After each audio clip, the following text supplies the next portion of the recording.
Today we are going to do section 111. I've tried to frame 7-8 examples of that.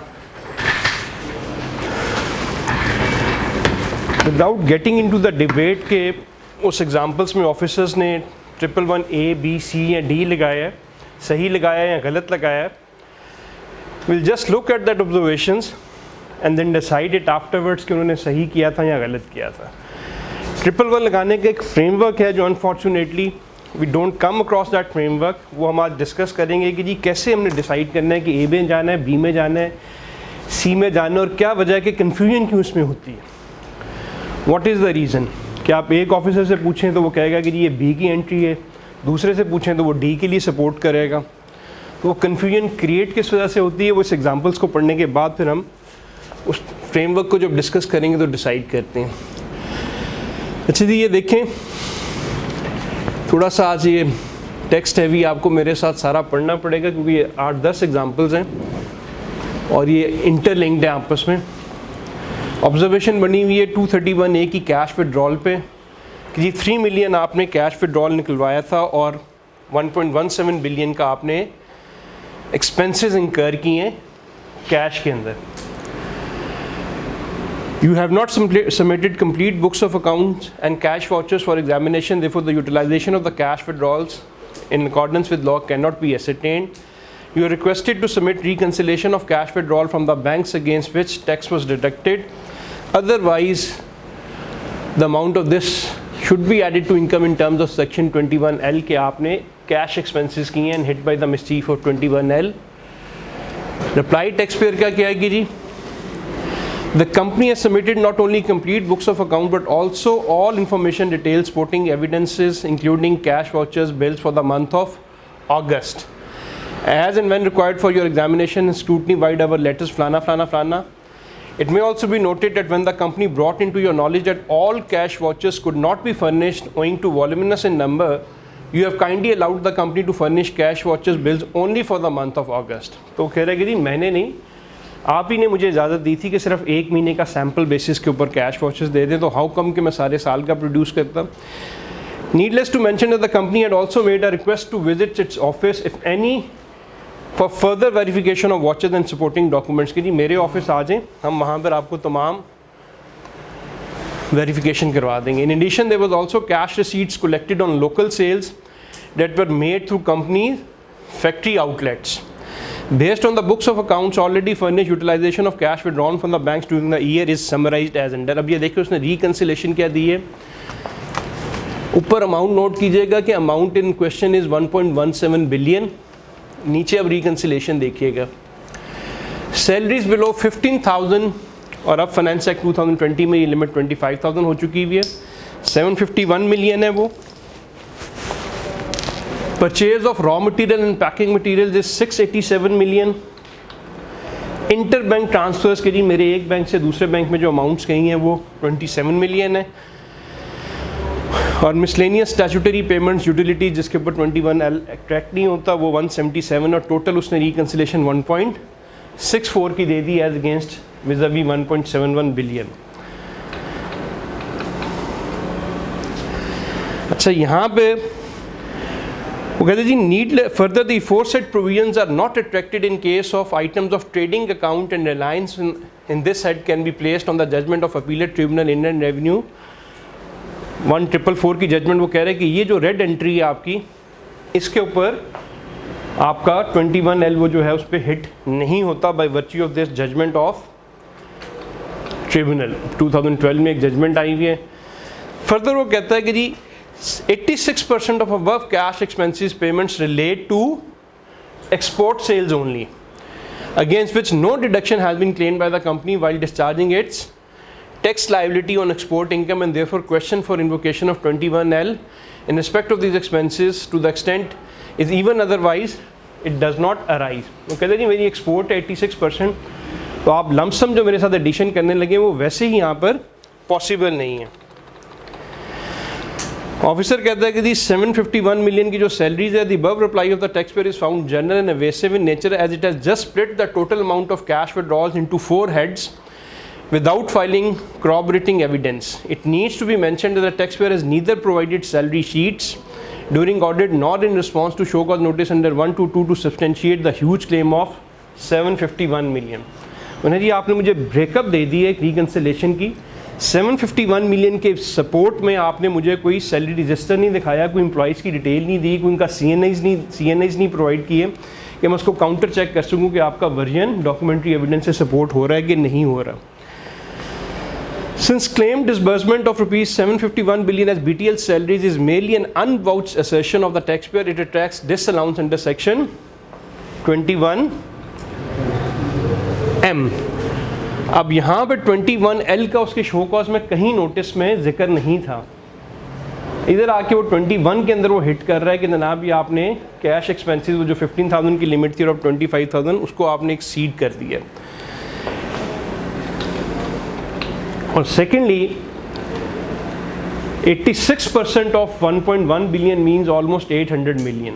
तो जब वो आपको कह रहा है कि मेरे एक्सपोर्ट के ये प्रोरेशन ऑफ एक्सपेंसेस हैं तो ये वैसे ही वहाँ पे नहीं हो सकता था। एनीवे ऑफिसर ने खैर एडबैक कर दिया।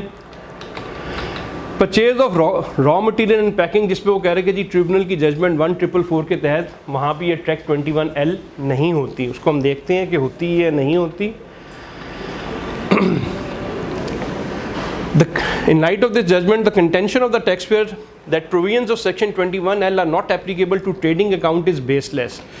The idea of non-application of 21L to trading account expenses has been borrowed from now repealed Income Tax Ordinance of 1979, wherein pari materia section of 24FF was given a restricted application by circular number 11 of 1998. उसमें वाकई ऐसे था by virtue of this circular number 11. However, with the enactment of the new ordinance, all the circulars, ये उन्होंने गलत लिखा हुआ है, all the circulars have not lost their application, section 239 में उनको सेव किया गया हुआ है।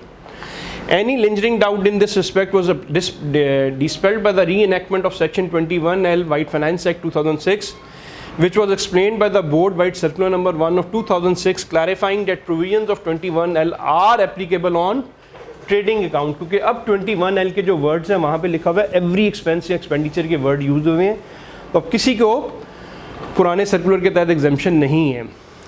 सर्कुलर बोर्ड का ये था कि जी एनी एक्सपेंडिचर पेड और पेएबल अंडर अ सिंगल, ये वर्ड जो एक्सपेंडिचर है इसकी वजह से वो कहते हैं कि जी अब किसी को एग्जाम्पशन नहीं है। वहाँ पे लैंग्वेज कुछ डिफरेंट थी और बोर्ड ने फिर सर्कुलर नंबर 1 वहाँ पे 1996 का डिफरेंट इशू किया था, which in aggregate exceed 50,000 rupees made other than by a cross check or cross bank draft except expenditures not exceeding 10,000 rupees flana flana flana. This provision was originally introduced under section 24FF in the repealed ordinance. It was clarified through CBR circular number 11 of 1998 that stating clause FF applies to expenditure normally chargeable to profit and loss account. The expenditure chargeable to trading and manufacturing accounts like wages and freights purchases debitable to the said account fell outside the ambit of said clause। ये कह रहा है कि जी पुराने में ऐसे ही था, लेकिन बोर्ड ने कहा कि जी अब the language of 21L has appropriately been amended to include every expenditure whether debitable to trading or manufacturing account or PLS account। तो उसने कहा कि जी ये अब आपका सारा के सारा वहाँ पे सर्कुलर है। The matter whether 21L is applicable to trading account has also been the subject of interpretation before the Peshawar High Court, and by virtue of this decision उसने uphold कर दिया डिपार्टमेंट का वर्जन और वो circular. अच्छा जी, तीसरा point था जो उसने कहा था कि कुछ मैंने स्टैट्यूटरी पेमेंट्स की हुई है यूटिलिटी बिल्स पे जिसके ऊपर 21L अप्लाई नहीं होता। Although no evidence in regard to the payment of utility bills and freight charges has been furnished, since the expenses fall under the exceptions provided in section 21L, no adverse inferences। एक तरफ आप कह रहे हैं कि आपने evidence कोई नहीं दिया और दूसरी तरफ विदाउट एविडेंस आपने उसकी बात मान ली है, तो ये इतना डिस्क्रिशनरी जो है ये आपके ऑडिट पैरा को इनवाइट करेगा कि एविडेंस उसने दिया नहीं है और आपकी स्टेटमेंट पे आपने उसको यकीन कर लिया कि जी ठीक है ये स्टैट्यूटरी पेमेंट्स हैं, यूटिलिटी बिल्स हैं, फेयर्स हैं, कन्वेंस है, तो मैं इसके ऊपर नहीं आपको टैक्स कर रहा, तो ये आपकी डिस्क्रिशन नहीं है। Although apart from the major reason के जी 86% तो वैसे ही उसने एक्सपेंसेस क्लेम नहीं करने बाय वर्च्यू ऑफ एक्सपोर्ट्स, लेकिन आप ऐसे नहीं कर सकते। Why let it go without scrutiny? The rule is to add back if audit trail has not been provided। अच्छा जी, दूसरा ये है कि ऑफिसर ने 1.1 बिलियन कन्फ्रंट कराया था और उसने ब्रेकअप कितने का दे दिया था? 6 बिलियन, ये रिकनसाइल ही नहीं कर रहा आपस में।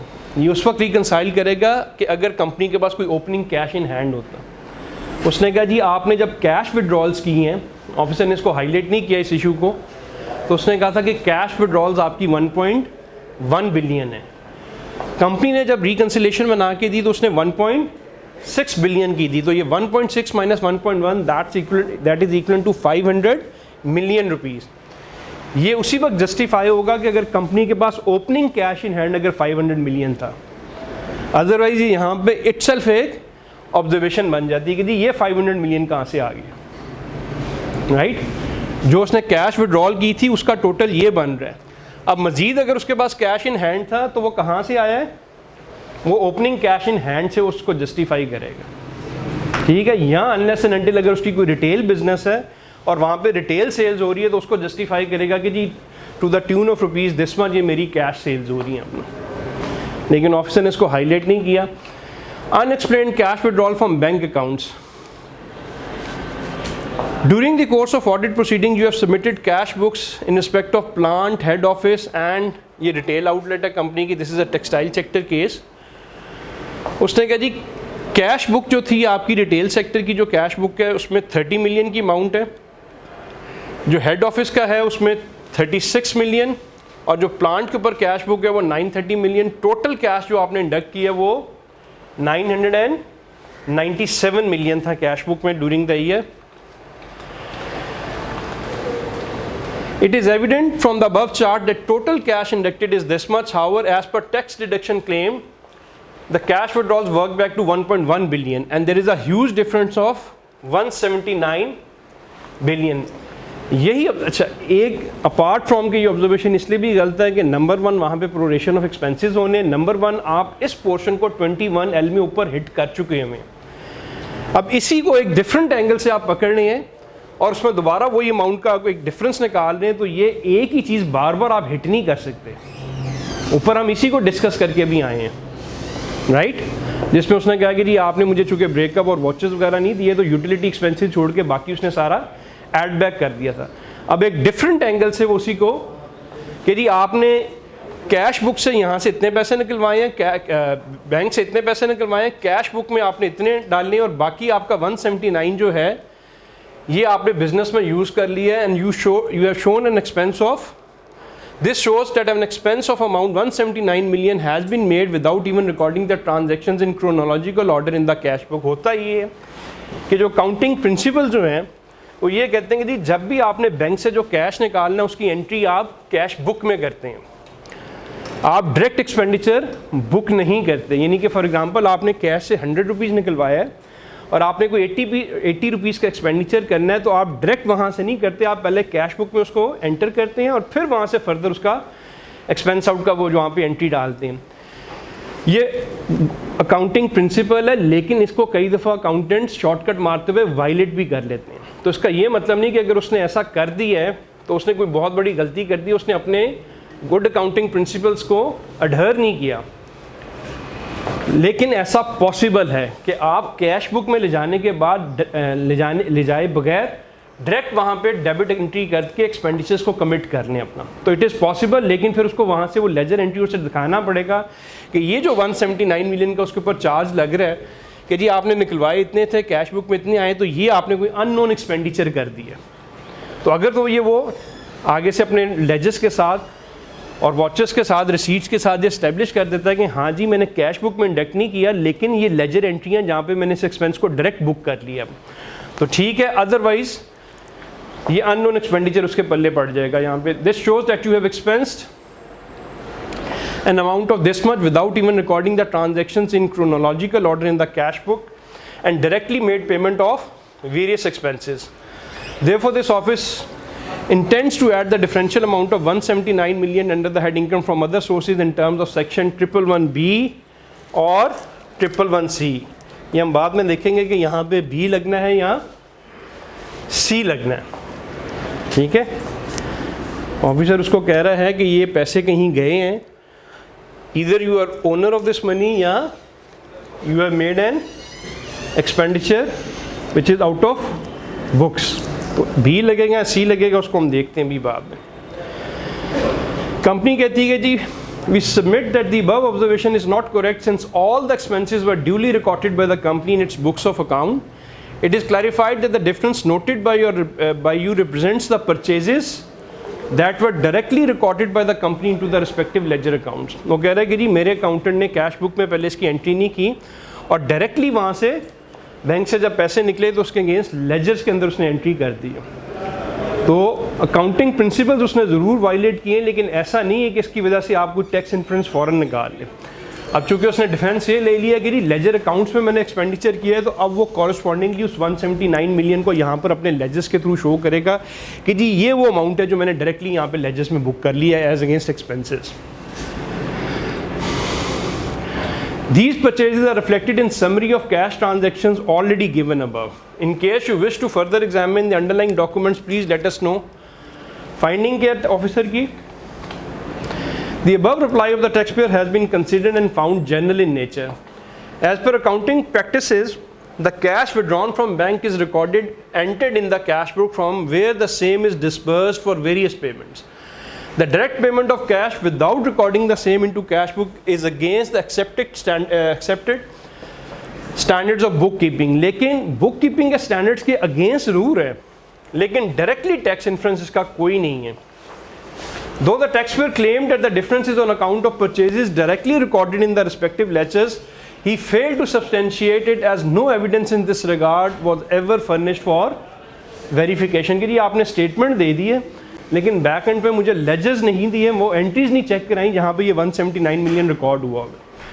Under the circumstances the contention of the taxpayer is rejected for not having been substantiated in addition as made as confronted.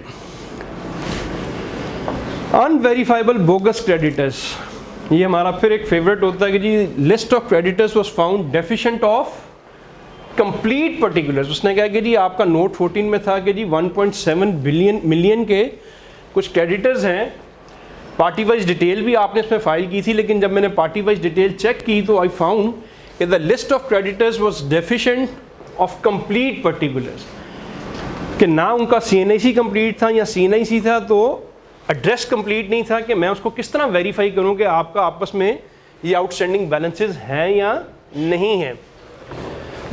The list of creditors was found deficient of complete particulars of some parties as complete addresses were not given nor sale tax numbers and NTNs were provided. Party-wise ledger of the creditors was also not provided. Therefore, application of provisions of section 34 subsection 5 which is outstanding liabilities for more than 3 years could not be ascertained. तो उसके दो charges हैं, नीचे जाके दूसरा charge लगाएगा. पहला charge ये है कि जो आपने पर्टिकुलर्स नहीं है उससे मैं वेरीफाई नहीं कर सकता उनसे कॉरस्पॉन्डेंस करके कि जनाब इनमें से कितने बैलेंसेस किस साल के लिए आउटस्टैंडिंग थे. या आपने मुझे पार्टी वाइज लेजर नहीं दिया और जिसको मैं पिछले सालों से कंपेयर करके देखता कि ये बैलेंसेस 3 साल से ज़्यादा आउटस्टैंडिंग है या नहीं है, वन थिंग. सेकेंडली नीचे जाके दूसरा चार्ज जो ये लिखेगा कि क्योंकि ये आपने पर्टिकुलर्स कंप्लीट नहीं दिए तो ये बोगस क्रेडिटर्स हैं कि मैं वेरीफाई नहीं कर सकता. अच्छा जी, some of the parties were issued confirmation letters, अब इसी के हवाले से आगे बात कर रहे हैं, but most of them remain unreplied. वो कहते हैं जी इन पार्टीज़ को मैंने लेटर्स लिखा था जिनके एड्रेसेस अवेलेबल थे, but most of them they did not reply. Out of total 806 parties notices for verification were issued to only 114 parties on sample basis. 806 parties involved थी, वेरिफिकेशन नोटिस सिर्फ 114 को आपने भेजा, out of which 49 parties did not reply. Out of this 114, 49 parties did not reply and 24 notices were received back unserved. Out of 114 parties, only 41 parties have responded to the queries. This shows that major amount of the creditors shown in the accounts is not verifiable. On the basis of third party verification, the undersigned intends to treat creditors amounting to 446 million as unverifiable and unexplained, the detail of which is as under. अब ये बताइएगा कि officer 806 parties के creditors को bogus करार दे दे या 806 में से जिन्होंने रिस्पॉन्ड किया 41 पार्टीज उसको बोगस करार दे, उसको निकाल के बाकी अमाउंट को बोगस करार दे. बाकी सबको कर दें. अभी हम देखते हैं आपकी जो वेरिफिकेशन थी वो सिर्फ 114 पार्टीज तक थी, और लॉ जो है वो कहता है डेफिनेट इंफॉर्मेशन। अगर आप 106 में से सिर्फ इन 41 पार्टीज को निकालते हैं तो the remaining is your extrapolation या योर प्रिजम्पशन कि जी चूंकि इनका जवाब नहीं आया तो बाकियों का भी नहीं आएगा, तो दैट वुड बी रॉन्ग। वो कोर्ट में सस्टेन नहीं करेगा कि जी जिस हद तक आपने वेरिफिकेशन की है वो तो आपकी डेफिनेट है, beyond that you are extrapolating it, तो it is not possible, it is your presumption कि जी इस रेशो से बाकियों को भी जवाब नहीं आएगा, तो वो डेफिनेट नहीं बनेगी। तो लेट्स सी कि ऑफिसर ने क्या किया, उसने कहा जी ये मैंने डिटेल्स भेजी थी इन 114 के नोटिस की, और उनकी डिटेल ये है दिस, इन्होंने रिप्लाई नहीं किया,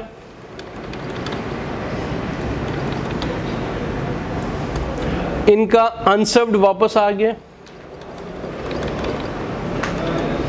तो उसने अपनी जो एडिशन रखी है सिर्फ उन तक रखी जिसके साथ उन्होंने कॉरस्पॉन्डेंस की थी। जहाँ पर बाकियों के साथ उसने कॉरस्पॉन्डेंस नहीं की उनको इस पिक्चर में he did not due them into this picture क्योंकि वो डेफिनेट इन्फॉर्मेशन नहीं थी। इस हद तक वो डेफिनेट हो गया कि बाकी शायद जितने भी थे वो छोटी छोटी अमाउंट्स के थे, उसने कहा इतनी एडिशन काफ़ी है 443 मिलियन की, बाकी फिर पेटी अमाउंट्स ही होंगी छोटी छोटी अमाउंट। तो out of 806 parties only 73 have been picked on the basis that they did not confirm the transaction by not replying and the remaining were not traceable which implies that they were bogus.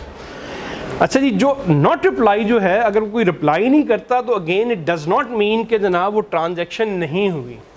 Courts उसको इस तरह नहीं लेती कि आपने किसी को एक दफ़ा लेटर लिखा और उसका जवाब ही नहीं आया, अगर वो सर्व हो गया and he held back his opinion कि जी उसने जवाब कोई नहीं दिया, तो उसका ये मतलब नहीं है कि उसने ट्रांजैक्शन नहीं की। क्योंकि जनरली लोग टैक्स के नोटिस को अवॉइड करते हैं कि जी पता नहीं दूसरी पार्टी का ऑडिट चल रहा है, मैं जवाब दे दूँ बीच पे मैं भी फंस जाऊँगा, या मेरा वो क्लाइंट है मैं अननेसेसरी क्यों रिस्पॉन्ड करूँ। तो जिन्होंने रिप्लाई नहीं किया डिस्पाइट बीइंग द फैक्ट कि वो सर्व हो गया, कोर्ट्स उसको कहेंगे कि नहीं जी दोबारा आपने लेटर लिखना था, दोबारा से कंफर्मेशन लिखनी थी। ये नहीं कि एक दफ़ा आपने लिख दिया और उसके ऊपर नहीं है तो वो जनरली उसके ऊपर दे डोंट एक्नॉलेज इट कि जनाब। लेकिन जो अनसर्व होके आया हुआ है उसके ऊपर आप स्टैंड ले सकते हैं कि जी जो इसने एड्रेसेस दिए हैं उसके ऊपर जो हमने लेटर भेजा है वो पार्टी वहाँ पे एग्जिस्ट करती नहीं, और ये आपकी TCS की रिपोर्ट है कि जनाब पार्टी इस एड्रेस के ऊपर ये एग्जिस्ट नहीं करती। Unless and until he comes with the counter defence कि नहीं जनाब मैं आपको ये दूसरा कंप्लीट एड्रेस दे रहा हूँ कि आप इसके ऊपर लिखें और यहाँ से आपका आंसर आ जाएगा। अच्छा जी, यहाँ पर कुछ चीज़ों पे उसने कहा था कि जी आपने मुझे डिटेल्स ऊपर नहीं दी, यहाँ पर उसने उसको मेंशन किया था कि कंप्लीट पर्टिकुलर्स वैसे नहीं दिए कि जब भी आपको कोई इन्फॉर्मेशन होल्ड बैक करता है और हम उस पर चार्ज लगाते हैं तो एक आप पेनल्टी ज़रूर उसको लगा दिया करें। जो चीज़ वो होल्ड बैक करके बैठता है या इन्फॉर्मेशन नहीं देता या लेजर नहीं देता तो अपने केस को स्ट्रेंथन करने के लिए एक पेनल्टी का नोटिस अगर निकालते हैं तो आपके ऑर्डर को स्ट्रेंथन करता है कि जनाब मैंने इसको अपॉर्चुनिटी भी दी थी, नहीं दिया, इसको पेनल्टी भी लगा दी, तब भी इसने रिकॉर्ड प्रोड्यूस नहीं किया, तो that would strengthen your order if you have enough time, क्योंकि अनफॉर्चुनेटली वो हमारे पास होता नहीं है। So please explain your position in this regard in case of non. अब उसने कहा कि जनाब ये जो अमाउंट है आपके बोगस क्रेडिटर्स की, ये मैं आपको 111A में हिट करूँगा। ठीक है जी, अभी हम इसको देखते हैं फिर। और अगर 111A में हिट करना है तो आपने अब कोर्ट्स ने होल्ड कर दिया कि जी 111 का आपको सेपरेट शो कॉज डालना पड़ेगा। आप उसको 122(9) के अंदर कन्फ्रंट करके ऑर्डर करेंगे तो वो हाई कोर्ट के ऑर्डर्स की वजह से उठ जाएगा कि नहीं जी आपने इसका सेपरेट शो कॉज नहीं डाला। ऑल्दो थ्योरेटिकली आप देखें तो असल चीज़ थी कि जी आपने उसको कन्फ्रंट करा दिया, 122(9) में अपॉर्चुनिटी ऑफ बीइंग हर्ड दे दी, लेकिन कोर्ट से कहती हैं कि जी 111 के अंदर चूँकि आपने एक एक्सप्लेनेशन का लिखा हुआ है, जिक्र किया हुआ है कि जिस एक्सटेंट तक वो एक्सप्लेन कर देता है उस एक्सटेंट तक आप उसकी बात मान लें, तो आपने वहाँ पर एक सेपरेट शो कॉज देना। अब नॉर्मली ये होता है कि कोर्ट्स में जब जजेस इंटरप्रेट करते हैं तो उनकी टैक्स की या अकाउंटेंसी की कोई इतनी स्ट्रॉन्ग बैकग्राउंड नहीं होती, तो वो कोर्ट्स जो आपका लॉ है उसको एज सच सिर्फ लॉ के तौर पे इंटरप्रेट कर रही होती है।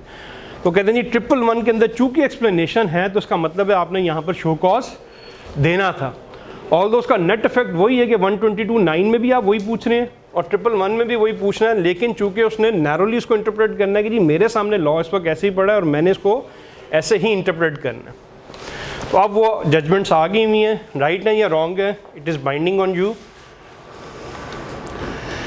अच्छा जी, टैक्स पेयर ने क्या किया जी, a list of creditors showing their complete identifying particulars together with party ledger of the creditors as identified marked by you during one of the hearings and discussions we had with you together was already furnished to you by letters फलाना फलाना। वो कहते हैं जी एक list मैंने आपको complete the थी और जिनको आपने आइडेंटिफाई किया था उसकी मैंने प्रोवाइड की थी, ये चार्ज मेरे ऊपर गलत है कि मैंने नहीं दिया। We however again enclose Annexure B the following information and documents on a compact disk in connection with the creditors confronted as point number 1 of your notice। और इसमें वो डिटेल्स क्या दे रहे हैं जी, list of creditors showing their name, address, NTN, STRN or CNSE of each creditor, party-wise ledger of all accounts of all the creditors for tax year 2013 and subsequent years. Perusal of the enclosed information documents would clearly reveal the following fact. If the particulars of the creditors, अब ये taxpayer का reply है, if the particulars of the creditors are traced into the sale tax returns for the respective period which are available on the EFBR portal, you would surely appreciate that the outstanding creditors which are in question are originated from the purchases also shown in the monthly sale tax return। वो कह रहे जी मेरी ये bogus creditors नहीं है, अगर आप मेरी सेल टैक्स की